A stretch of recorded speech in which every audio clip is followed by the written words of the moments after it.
Vous écoutez Radio Ma'arif.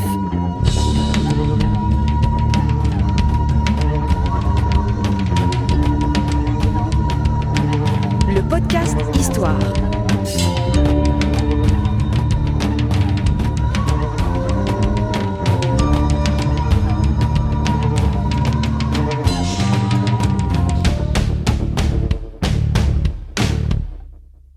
Le podcast Histoire est produit avec le soutien de Maroc Télécom. Bienvenue les amis sur Radio Ma'arif, encore un podcast Histoire, la quête continue. Alors la réflexion qui a mené à l'enregistrement de ce podcast c'est la suivante. On a des noms de sultans qui sont importants par rapport aux dynasties. On connaît toujours les têtes d'affiche des dynasties marocaines et quand on arrive aux Mérinides, on n'a pas de stars, on n'a pas le Moulay Ismaïl des Mérinides, on n'a pas Youssef Nsachfine ou Yaqub Mansour, Abdel Moumen. Quand on s'intéresse à l'histoire de cette dynastie, on entend parler de Abou Hassan et de son fils Abou Aynan, qui ont été très importants, mais bizarrement, leur nom résonne moins fort dans notre tête, alors qu'ils ont un impact immense sur notre histoire. C'est pour ça que nous sommes avec le professeur Ahmed Taheri, à l'INSAP, spécialiste des Mérinides, que nous avons convoqué, même si c'est nous qui sommes déplacés dans ces bureaux, et merci de nous recevoir, pour nous éclairer sur ces deux personnages. S'il vous plaît, merci d'être là. Quelle une longue intro, c'était long. Bonjour et bienvenue à l'INSAP. J'aurais bien aimé me déplacer à Casa, mais c'est un peu difficile. La prochaine fois, Inch'Allah. La prochaine fois, quand on fera leur père, Abou Saïd, le grand-père. Le grand-père. Avec plaisir. Alors, Abou Hassan, l'histoire le retient comme Sultan al-Khl déjà. Pourquoi Khl? C'est physique ou c'est... Apparemment, c'est physique. Ouais, donc sa maman est éthiopienne. Voilà, d'après les données des historiens, sa mère est éthiopienne, donc min Bilad al-Habasha. Apparemment, c'est à cause de ça, donc il avait un peu le teint noir. Le teint noir. Et il règne en quelle année, Abou Hassan? Alors, son règne a duré presque une vingtaine d'années. 1331 jusqu'à 1351. D'accord. C'est une période longue. C'est une période qui a connu des hauts et des bas, en fait. Donc, n'oublions pas que c'est l'apogée des Mérinides. Abou Hassan, je ne sais pas d'ailleurs, personnellement, et comme vous d'ailleurs, je ne sais pas pourquoi il n'a pas eu... La reconnaissance de la patrie. Exactement. C'est vrai. Et la reconnaissance comme les autres. Quand on parle d'Abou Hassan, c'est un sultan qui avait un projet, qui est venu à le moment opportun. Malheureusement, il y avait des circonstances politiques, mais en même temps naturelles aussi. N'oublions pas que la fin de son règne va être marquée par la peste. Bien sûr. C'est la grande peste qui a ravagé la Méditerranée. Exactement. Et qui a tué d'ailleurs les parents, je crois, d'Ibn Khaldoun. D'Ibn Khaldoun. Et un roi espagnol, enfin... C'est la peste noire, quoi. Donc la grande peste qui a sévi dans la région méditerranéenne, qui a eu des conséquences néfastes sur la région d'une façon générale, politiquement, économiquement et socialement au niveau de la population. Donc, pour revenir à Abou Hassan, il est fils d'une Éthiopienne. Ce qui est bizarre, c'est qu'il n'est pas le seul en fait à porter ce surnom de Sultan al-Khl. Il y a d'autres, aussi bien avant lui qu'après. Ah bon? Yaqub Mansour al-Mouahidi aussi est qualifié parfois de Sultan al-Khl. Son fils aussi. Yaqub Mansour al-Mouahidi, c'est le vainqueur de l'Arcos. De l'Arcos, exactement. Le vainqueur de l'Arcos, c'est le fils de Youssef, petit-fils d'Abdel Moumen. Abdel Moumen. Ouais. Son petit-fils, Nasser aussi, Mohamed Nasser, il est aussi décrit comme un souverain noir, Sultan al-Khl. Il y a Moulay Ismaïl aussi, donc pour le teint, c'est toujours le teint. Mais ce qui est bizarre, c'est que ce surnom de Khl va être repris dans un certain nombre de légendes, d'accord, en rapport avec la nécropole dynastique fortifiée par Abou Hassan. Ah. C'est le Challa, la nécropole dynastique. C'est lui qui construit ça. C'est la deuxième. C'est lui qui va construire en fait la grande enceinte avec la coupole où il est enterré actuellement. Lui-même, de son mausolée. Lui-même, de son vivant. Il va construire une coupole où il va demander en fait qu'il soit enterré après sa mort.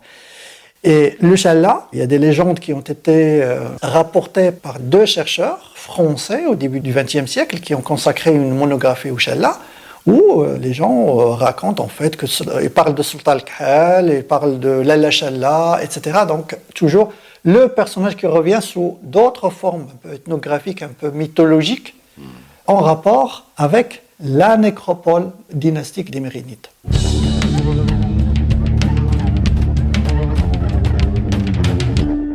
vous avez dit, Abou Hassan, il a un projet. C'est quoi son projet? Alors, Abou Hassan, c'est un émir, c'est un prince du palais mérinide qui va être intégré dans le projet mérinide alors qu'il était encore très jeune. N'oublions pas que... Préparé pour le pouvoir. On le préparait pour le pouvoir, et c'est une façon en fait tout à fait différente par rapport aux autres. Si on compare un peu comment les sultans ont procédé, Abou Hassan, c'est lui qui était chargé des travaux des médersa, par exemple à Fès. D'accord. Le programme des médersa a été exécuté par Abou Hassan, d'accord? Alors que son père était encore sultan. Donc c'est son père qui l'a chargé en fait, et nous avons des inscriptions, c'est attesté par de l'épigraphie, comme quoi c'est le sultan. Bien sûr, il y a aussi les sources historiques, le fameux Ibn Abi Zar' dans son Al-Qartas, qui dit en fait que tel médersa, par exemple, Madrasa al-Attarin, Madrasa al-Sahrij, qu'il qualifie de la grande académie, avec Madrasa al-Sab'in, ont été édifiés, où les travaux d'édification ont été supervisés par Abou Hassan alors qu'il était encore prince héritier. Ça, d'une part. D'autre part, avec Abou Hassan, on va assister à une dernière tentative, l'avant-dernière tentative de réunification du Maghreb. Avec la Tunisie. Avec la Tunisie. Puisque là, nous sommes vraiment début XIVe siècle. C'est une période où la puissance aragonaise et castillane deviennent de plus en plus importantes. Donc, ils sont en train de reconquérir les territoires dans la partie nord. Ils commencent à s'ingérer même dans la partie sud du détroit. Et donc, Abou Hassan va essayer, au lieu d'aller faire la guerre sainte en Andalousie, il va essayer de s'orienter vers la partie orientale dans l'espoir de réunifier le Maghreb. C'est le mariage. Alors, voilà, l'astuce ou la ruse, l'idée, pourquoi pas ne pas passer par le mariage. C'est un mariage, donc une alliance. Une alliance, tout à fait. Grâce au mariage, donc d'ailleurs l'une de ces femmes est Hafsid, donc du palais des Hafsid en Tunisie. Ça, c'est la première étape. La deuxième étape, il va essayer de reconquérir l'Algérie actuelle. Il va prendre Tlemcen. Il va reconstruire la ville de Mansoura qui était construite juste à côté de Tlemcen. Qui était le siège en fait. Le siège exactement du pouvoir.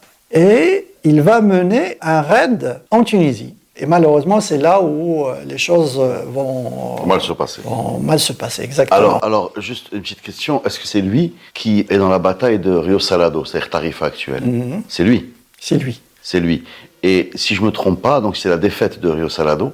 Et je crois que sa femme meurt dans cette bataille, non? Alors sa femme meurt et va être enterrée au Challa. D'accord. D'accord. Donc il va être enterré au Challa.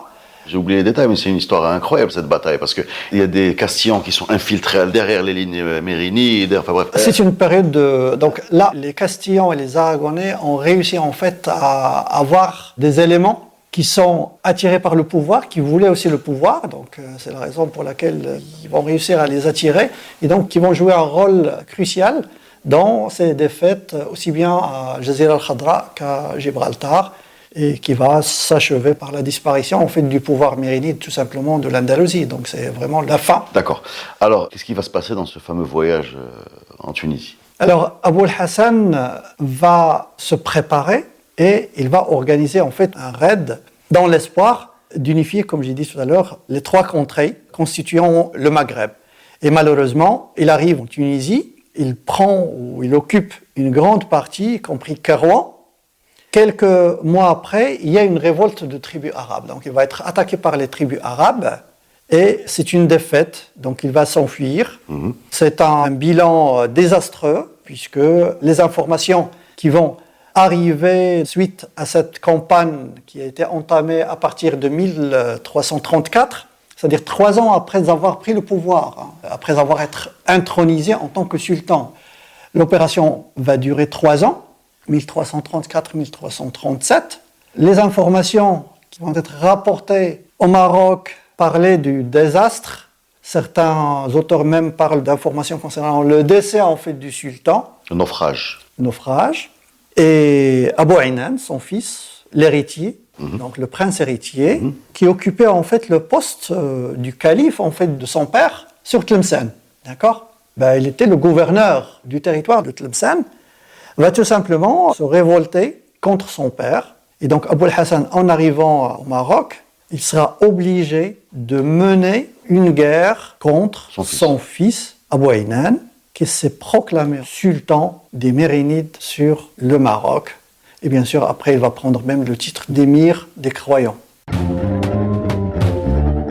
Donc on a un Abou Hassan qu'on croit mort, ou qu'on peut-être fait semblant de croire mort, on ne sait pas très bien, et qui ressurgit au moment où son fils est sur le trône, même s'il n'existe pas de trône. Il va avoir c'est une sorte de coup d'état en fait, familial, on peut le dire. Oui. Voilà. Oui. Quand il voit son père n'est pas mort, il s'accroche au pouvoir. Il s'accroche au pouvoir. Ça nous rappelle un peu l'histoire, la fameuse histoire de Youssef ibn Tashfin avec Abou Bakr ibn Omar. Sauf qu'eux, on va te faire un mot. Ouais, bon. Oui, on va te faire, exactement. Voilà, exactement. Malheureusement, Abou Aynan apparemment n'a pas accepté en fait de restituer le pouvoir à son père.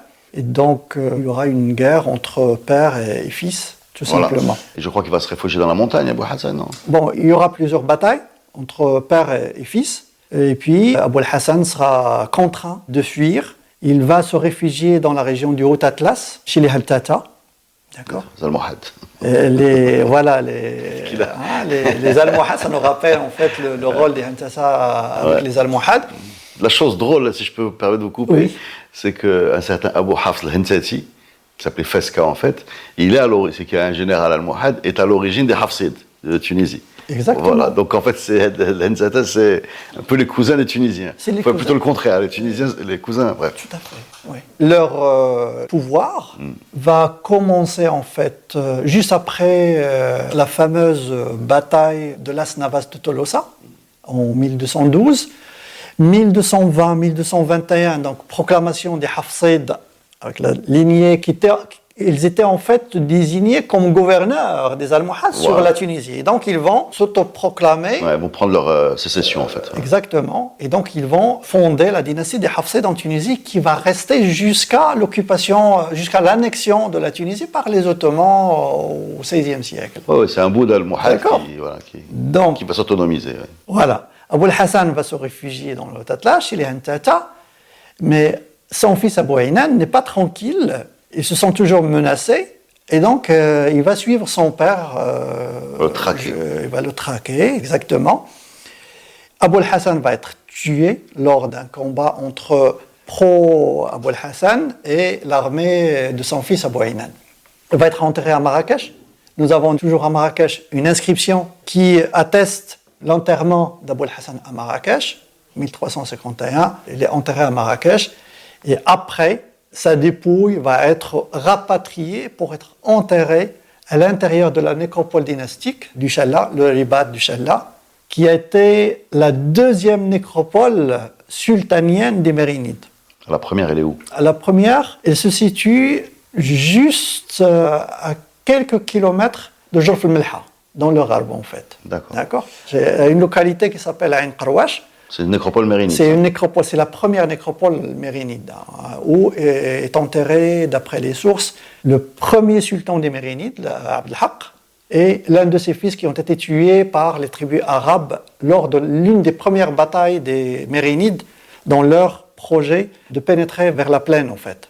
D'accord. La troisième nécropole est celle d'Al-Qulla, qui est au nord de Fès, juste à côté du bastion nord à Fès. Donc restons sur la nécropole du Chilla, qui est la plus connue, qui est la plus visitée. Donc en fait, Abou Aynan, il fait tuer son père. Oui. Mais il le ramène pour l'enterrer à Chilla. Oui. C'est bien ça, d'accord. Oui. Donc voilà. Il sera tué, il va être enterré d'abord à Marrakech, comme j'ai dit tout à l'heure, et puis il va prendre la décision de rapatrier la dépouille plus tard. Ce n'est pas le premier cas, ni le premier cas d'un conflit entre père et fils pour le pouvoir, ni le premier cas sur le fait de transporter, ou plutôt de déplacer, les dépouilles de personnes mortes dans des batailles ou autres, d'une région à une autre. Nous avons toujours au Challa les martyrs de la fameuse bataille de Tarifa, qui ont été rapatriés pour être enterrés ici même au Challa. Donc, il va rapatrier la dépouille de son père, l'enterrer dans la coupole funéraire qu'Abul Hassan avait construit Pour lui. de son vivant pour lui, tout simplement. En même temps, il va sculpter, il va graver une inscription, une stèle funéraire qu'il va mettre au-dessus de la tombe où est gravé que, en fait, c'est la dépouille. Ici repose la dépouille du sultan Abul Hassan, tout simplement. D'accord ? Juste à côté des autres coupoles de Shams al-Daha et de al-Izz qui font partie de la famille des Mérinides enterrés au Challa. Donc les femmes. Des femmes, à côté d'Abou Yusuf Yaqub, qui est le fondateur de la nécropole, D'accord. qui est décédé vers 1285-86. D'accord, donc le règne de Abou Aïna est tranquille, donc on connaît, la suite, il va être l'homme des Médersaïek, Abou Aïna, c'est lui. Il va continuer le projet, en fait. Il va continuer le projet de ses prédécesseurs, puisqu'il va construire toutes les Bouananiya, en fait, la Bouananiya de Meknas, la Bouananiya de Fès. Alors, certains auteurs même lui attribuent la Madrasa al-Ajiba qui se trouve à Salé. Il construit une autre Bouananiya, en fait, à Sabta. Abou Ainan va aussi, sur cette question de mécénat, il va construire quelque chose qui est un peu spécial. Ce sont des zaouïas. Alors, il va construire, d'après les sources, nous avons 3 témoignages. Une à Taza, une autre à Fès et une autre à Salé, 4. Une 4e à Sabta. Mais ce n'est pas des zaouïas liés à des confréries religieuses, mais c'est des sortes de centres d'hébergement à l'extérieur des villes, pour que les nécessiteux ou les voyageurs qui arrivent le soir et donc ils trouvent que déjà les portes des villes sont fermées, donc ils peuvent passer la nuit à l'intérieur de ces constructions, de ces zaouïas, et le lendemain, le matin, quand les portes sont ouvertes, à ce moment-là, ils peuvent entrer directement pour éviter qu'il y ait... Une sorte de refuge, quoi. Une sorte de refuge. Centre d'hébergement. Alors, Abou Ainan va tenter aussi de réaliser le projet de son père, c'est quelque chose de contradictoire, mais bon, parce qu'il va essayer quand même de réunifier les 3 contrées du Maghreb. Il va arriver même en Tunisie, dans son opération, mais échec total, pour 2 raisons. Révolte des tribus arabes qui ont saccagé Kairouan à tel point que la population de Kairouan a été obligée de réduire l'enceinte pour se protéger, donc ils ont abandonné la grande enceinte pour construire une 2e enceinte autour de Kairouan. Mais il y a aussi, à partir de 1352, la Grande Peste. Bien sûr. Donc, ça a bloqué tous les projets. C'est intéressant, ça fait 2 fois que vous parlez des tribus arabes. Là, vous venez de parler de Kairouan, et juste avant, vous avez parlé d'une tribu arabe dans le Harb, c'est ça ? Oui. Qui a assassiné le sultan, enfin leur grand-père. Le grand-père. C'est ça. Le fondateur, en fait, de l'ancêtre. Voilà, le mérinide en chef, quoi. Le Abdelhaq. Ouais, le mérinide original. Donc, en fait, ces tribus arabes, on parle de tribus hilaliennes. C'est des tribus hilaliennes. Ma'aqil, Hilal, voilà. Ouais. Donc c'est intéressant de voir le rôle politique qu'ils jouent. On sait quand est-ce qu'ils sont venus, on sait qu'il y a eu des troubles, on sait qu'il y a eu des frictions, on sait même que le sultan Al-Muhad Yaqub avait presque même regretté de les avoir intégrés dans son armée, mais on a très peu de détails sur la nature des troubles. Là, vous venez nous en donner 2. C'est normal, puisque ces populations, on le sait bien, fin du XIIe siècle, ils arrivent en fait un peu partout pour s'installer au niveau des plaines. Donc c'est des zones... très fertile. Mais c'est des nomades. Des nomades. Alors, est-ce qu'ils étaient à ce moment-là encore des nomades ou ils sont devenus des semi-nomades ? Parce que n'oublions pas que jusqu'au début du XXe siècle, toute cette région comprise entre les Dkala jusqu'à la région de l'Arache était en grande partie ce qu'on appelle maintenant le Gharb, Lokos et Dkala, était occupée par des semi-nomades. Donc, des semi-nomades qui se déplaçaient en fonction des saisons. Et donc, des zones très fertiles, et les Mérinides, avec leur ancêtre Abdelhaq, qui étaient des nomades, mais dans la partie orientale, entre Oujda et Sijil Massa. Ils découvrent un monde tout à fait différent, fertile, avec des richesses, etc. Donc, l'incursion vers les plaines, et il y a une confrontation, tout simplement. Alors, j'ai une question. On parle de tribus arabes dans le Harb. Oui. C'est bien ça. Aujourd'hui, ce que le Marocain, je ne sais pas méprisant ce que je dis, appelle l'Aroubi. Oui. L'Aroubi, c'est lui en fait, c'est les tribus arabes du Harb. C'est possible même qu'on... C'est-à-dire quand on dit Aroubi, Arbi déjà, et il y a paysan. Il y a le paysan. Donc géographiquement ça colle. Est-ce que l'Aroubi est cet arabe-là ? Je pose la question, je ne sais pas. C'est possible. Il faut juste distinguer entre comment le citadin Parce que n'oublions pas qu'il y a une dichotomie un peu au niveau de la population marocaine, c'est que citadin par rapport à Arobi, hein, d'accord. Oui, mais quand je dis Al-Arabi, c'est pas un jugement. C'est lui-même, il se dit Al-Arabi. C'est quand quelqu'un se dit Al-Arabi, c'est qui? C'est quelqu'un qui est près de la terre et près de l'Atlantique. Voilà. C'est vrai. Et qui n'est pas amazighophone. C'est vrai. C'est vrai. Et quand on ramasse les trois critères, c'est-à-dire non amazighophone, près de l'Atlantique et près de la terre, eh bien on arrive peut-être aux zones d'installation de ces tribus. Et il y a aussi cette, comment dire, c'est le kna en fait, la manière de prononcer en fait, de parler, c'est une spécificité de cette région. C'est ça qui fait que j'ai des doutes sur la question. Quand on prend les Doukala qui sont des Amazirs en fait d'origine arabisée, et quand on compare les populations de Doukala avec la zone d'Al Habt ou Al-Gharb, etc., donc la région d'Al Sidi Yahya Al-Gharb, etc., donc il y a des similitudes. Alors que Banu Hilal ou Banu Maqil, etc., ici, c'est des tribus amazirs arabisées. D'accord. Mais la question effectivement de Arabi peut renvoyer à des tribus arabes. D'accord. Donc, je disais que ces populations débarquent dans la région et il fallait défendre en fait leur territoire, parce que c'était le territoire, il est resté d'ailleurs le territoire des tribus. Et ces Arabes, ces tribus arabes, vont rentrer en confrontation avec les Mérinides pendant une longue période, avant de les intégrer dans l'armée des Mérinides, comme était le cas avec les Almohades, tout simplement. D'accord. C'est une manière de les domestiquer, tout simplement, bien sûr. Et bien sûr de tirer profit des richesses et des moyens dont ils disposaient aussi, parce qu'il fallait mobiliser quand même des hommes pour la guerre, d'une façon générale, ayant les moyens, donc ayant des chevaux, etc., donc, qui vont permettre en fait de mobiliser toute une armée, quoi. C'est une petite parenthèse sur les tribus arabes qui sont c'est un élément politique important de la période. Si on revient à Abou Aynan, il a pris le pouvoir par la violence et il va mourir dans la violence. Puisque, d'après ce que j'ai lu, il est assassiné dans son hammam. C'est bien vrai? Tout à fait. C'est terrible. C'est la décadence, d'accord?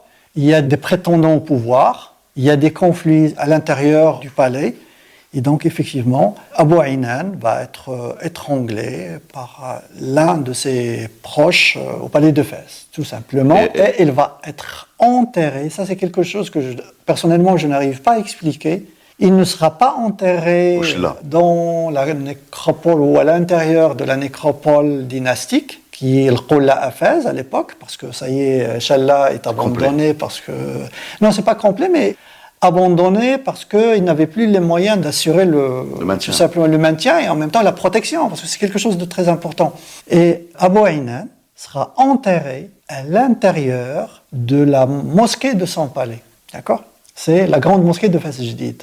D'accord. Dans une petite coupole construite juste à côté du mur de la Qibla. C'est là où nous avons encore sa tombe et d'autres tombes de la famille des Mérinides, les derniers Mérinides, sont, ça aussi c'est une question, sans inscription, sans stèle funéraire, comme c'est la coutume pour les princes et les princesses de la dynastie. C'est-à-dire qu'il a été enterré anonymement, vous voulez dire? Alors, enterré, d'après les sources qu'il est enterré ici, dans la grande mosquée de Fès Jdid, Jamal Kbir, Fès Jdid, il y a la tombe, mais il y a une stèle funéraire anépigraphique. Stèle en marbre, mais sans sculpture de texte qui renvoie ou qui rapporte qu'il s'agit en fait de la tombe d'Abou Aynan, tout simplement.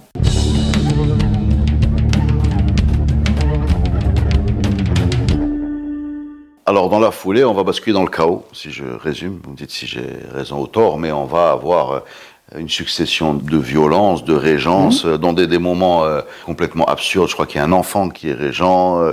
La fin est catastrophique. La fin est catastrophique, c'est vrai.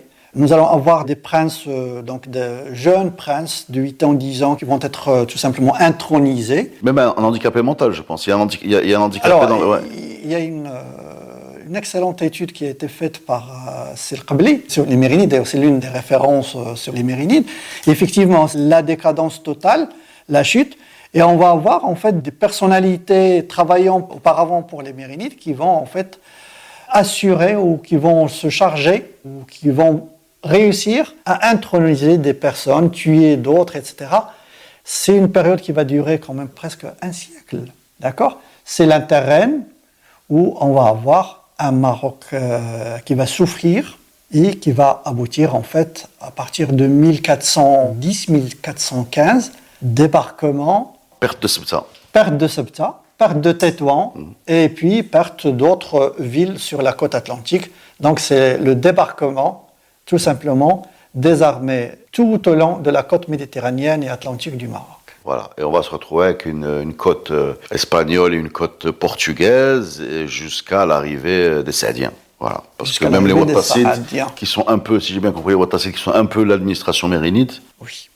ne vont pas... de toute façon, c'est une constante, si j'ai bien compris l'histoire du Maroc, c'est que les dynasties se font et se défont en fonction de leur capacité à défendre le territoire. C'est-à-dire, les Saadiens vont récupérer le pouvoir en chassant les Portugais d'Agadir, etc., de Esfi, etc. Donc voilà, c'était la fin des Mérinides. C'est comme ça, La fin des Mérinides. La fin des Mérinides. Les Ouattassides. Dans une ambiance de violence, d'intrigue, ouais. C'est une période de... Un siècle de troubles, quoi. De troubles. Mais longue, hein. Ben oui, quand on compare cette période de troubles avec la durée de la dynastie des Almohades, c'est quoi? C'est la dynastie des Almohades, c'est à peu près 1147 jusqu'à 1269. Hein? C'est à peu près 110 ans, un siècle et 10 ans.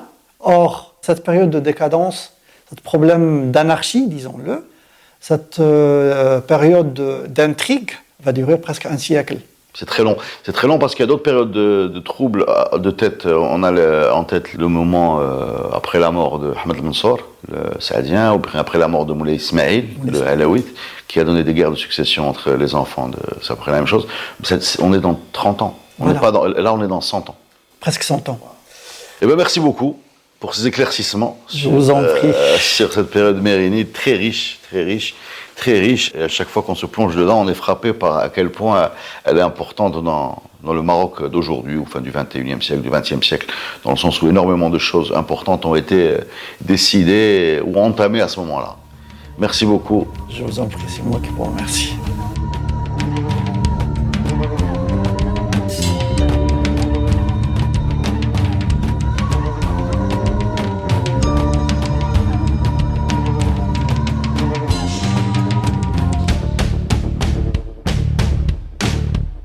Le podcast Histoire est produit avec le soutien de Maroc Télécom.